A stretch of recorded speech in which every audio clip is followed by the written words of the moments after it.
दोस्तों, आज की इस मूवी में आप देखोगे एक ऐसा श्राप जिसने पूरे गांव को घेर रखा है और एक एक करके सबको बेरहमी से मार रहा है।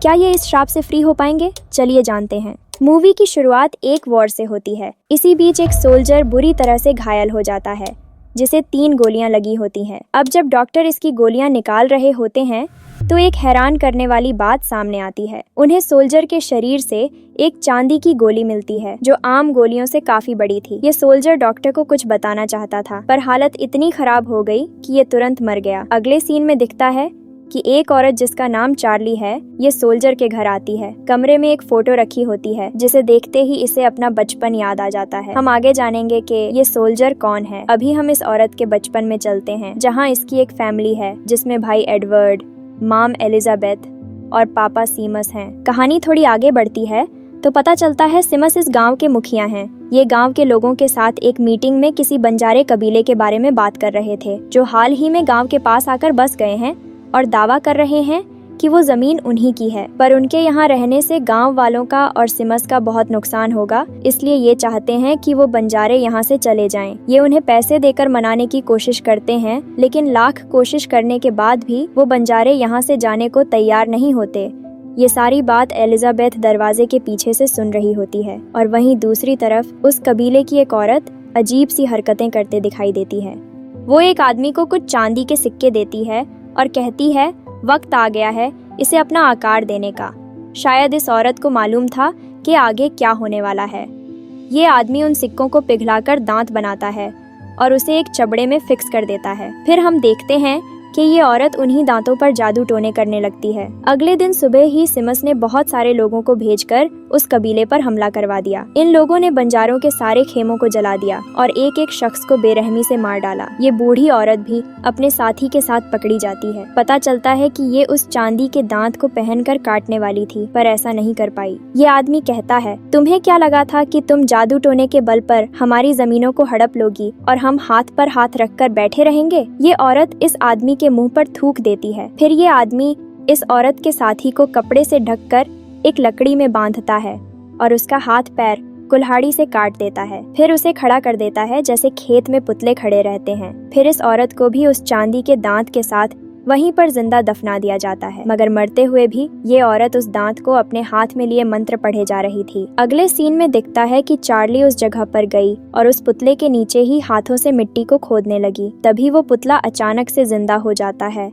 और चार्ली की नींद खुल जाती है। मतलब ये एक सपना था। लेकिन उसी जगह का सपना एडवर्ड को भी आता है। ये उस चांदी के दांत को वहाँ से खोदकर निकालता है। तभी इसके पीछे से उड़ती हुई वो बूढ़ी औरत आ जाती है। ये देखकर एडवर्ड डरकर जोर जोर से चिल्लाने लगता है। ये नींद में चलते हुए घर से बाहर आ गया था। एलिजाबेथ और चार्ली आकर इसे शांत कराती हैं और वापस घर में ले जाती हैं। फिर एक दिन गाँव के सब बच्चे एक साथ खेल रहे होते हैं कि उनमें से एक लड़का टिम्मी उन्हें उस जगह पर ले जाता है और पूछता है तुम में से किस किस को इस पुतले और चांदी के दांत के सपने आए हैं? सभी बच्चे अपने हाथ खड़े करते हैं। मतलब सभी को यहाँ के सपने आ रहे होते हैं। टिम्मी कहता है हमें उस दांत को निकालना होगा। एडवर्ड कहता है हमारे बड़ों ने हमें यहाँ आने से मना किया है, हमें ऐसा नहीं करना चाहिए। पर टिम्मी किसी की नहीं सुनता और जैसे ही दांत निकालता है वो दांत टिम्मी पर हावी हो जाता है। जैसे ये एकदम से बेकाबू हो गया हो, दांत को अपने मुंह में पहन लेता है और फिर जानवर की तरह एडवर्ड पर झपट पड़ता है और उसकी गर्दन नोच लेता है। बाकी सभी बच्चे वहाँ से भाग जाते हैं। सीमस को जब ये पता चलता है तो वो वहाँ जाता है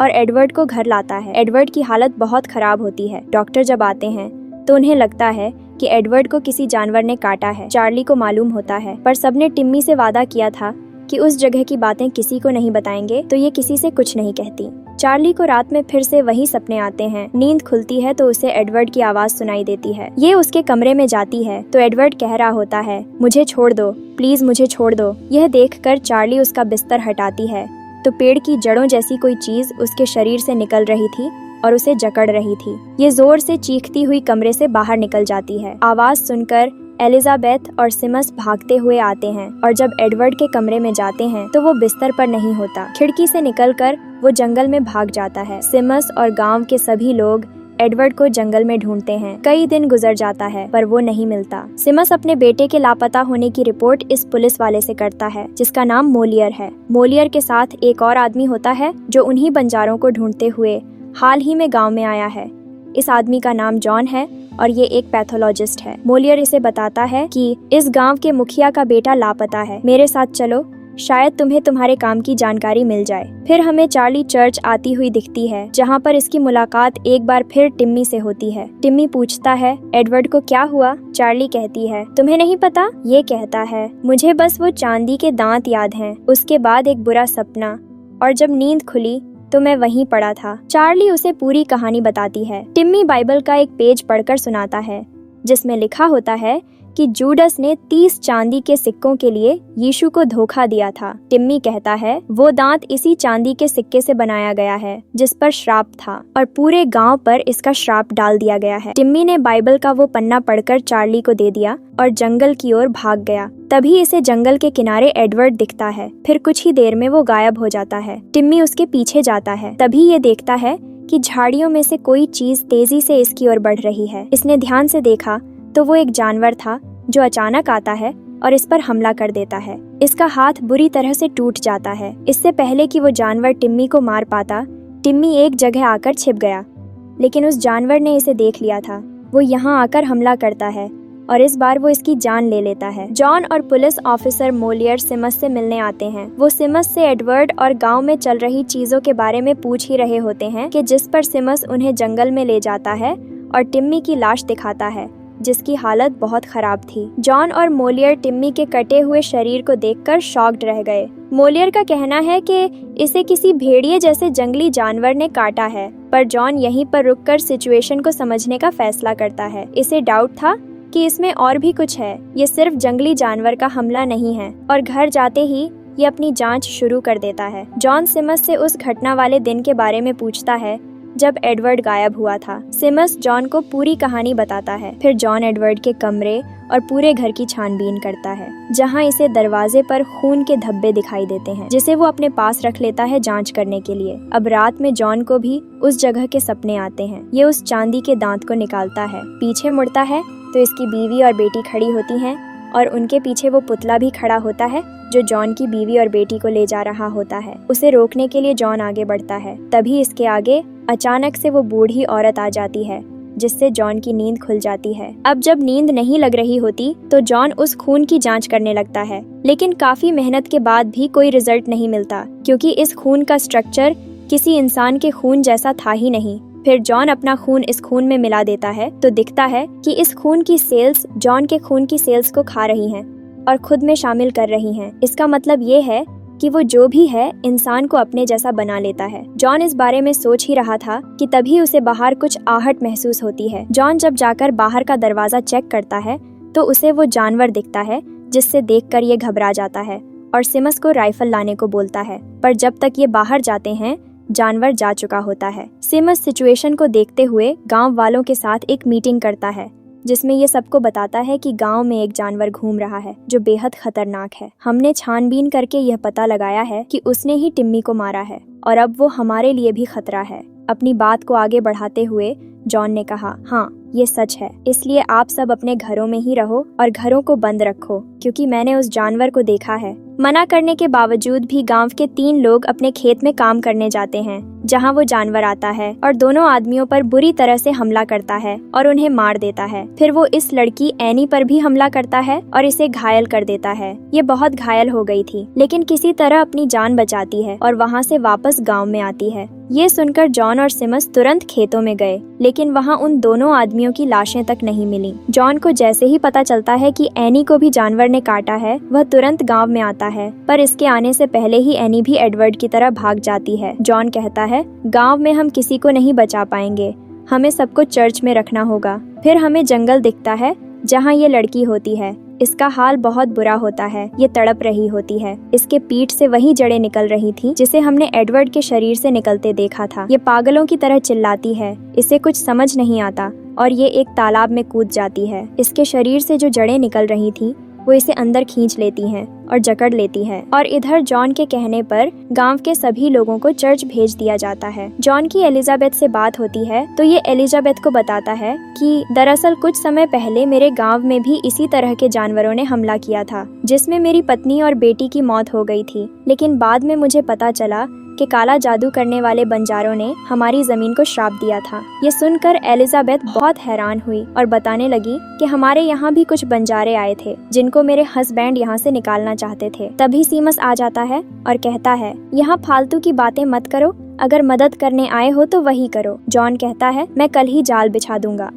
और अगले दिन जॉन उस जगह पे जाता है जहाँ टिम्मी की लाश मिली थी। इसने यहीं गड्ढा खोदकर जाल बिछाया और उस जानवर के आने का इंतजार करने लगा। इसी बीच जॉन की आंख लग गई और इसे वही बुरे ख्वाब दिखने लगे। अचानक से जब इसकी आंख खुली तो देखा कि वो जानवर इसके पीछे ही है। ये डरा हुआ तुरंत बंदूक लेकर खड़ा हुआ। वो जानवर जैसे ही जॉन पर हमला करता है, जॉन उसे अपने ऊपर से उठाकर गड्ढे में फेंक देता है, जिसमें वो फंस जाता है और फिर जॉन गोली मारकर उसे मार देता है। फिर उसकी लाश को सिमस के पास ले जाता है। सब कहते हैं, हमने ऐसा जानवर कभी नहीं देखा। जॉन जब इस जानवर का पेट फाड़ता है तो अंदर से एनी निकलती है। वो बहुत ही डरावनी लग रही थी। जिंदा तो थी लेकिन वो किसी खतरनाक जानवर से कम नहीं थी।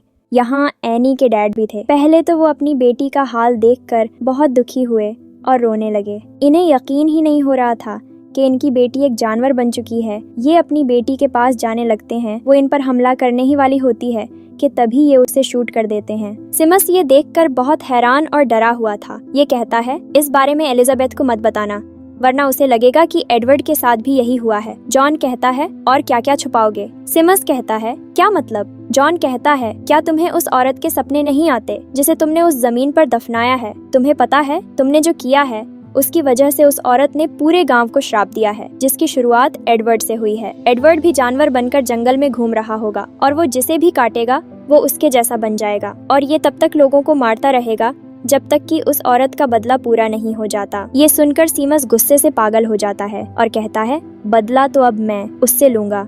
शुरू मैंने किया था, खत्म भी मैं ही करूंगा। फिर सिमस जंगल में उस जानवर को ढूंढने लग जाता है और इधर जॉन चार्ली के पास आता है और उससे कहता है कि उस दिन तुम भी एडवर्ड के साथ थी। तुम जो भी जानती हो उस बारे में हमें बताओ, वरना बहुत देर हो जाएगी। तो चार्ली जॉन को बाइबल का वो पेज देती है जो टिम्मी ने इसे दिया था और बताती है कि जूडस ने यीशु को धोखा देने के बदले जो चांदी के सिक्के लिए थे, उसी चांदी से वो दांत बनाए गए हैं जिसे पहनकर टिम्मी ने एडवर्ड को काटा था। जॉन पूछता है कि वो दांत कहाँ हैं, जिस पर चार्ली जॉन को चर्च ले जाती है जहाँ वो दांत होता है। उसे देखते ही जॉन को पक्का यकीन हो जाता है कि सच में उस औरत ने इस गांव को श्राप दिया है, जिसके अकॉर्डिंग जो भी इस दांत को पहनकर किसी को काटेगा वो एक भयानक जानवर बन जाएगा और उसी के जरिए श्राप को पूरा किया जाएगा। और यहीं पे जॉन ये भी जान जाता है कि इस श्राप को कैसे रोका जा सकता है, पर अभी तो कांट होना बाकी है। सीमस के घर में काम करने वाली एक औरत बाहर कपड़ा सुखाने आती है और तभी वो जानवर आ जाता है। ये वहाँ से भागने की कोशिश करती है,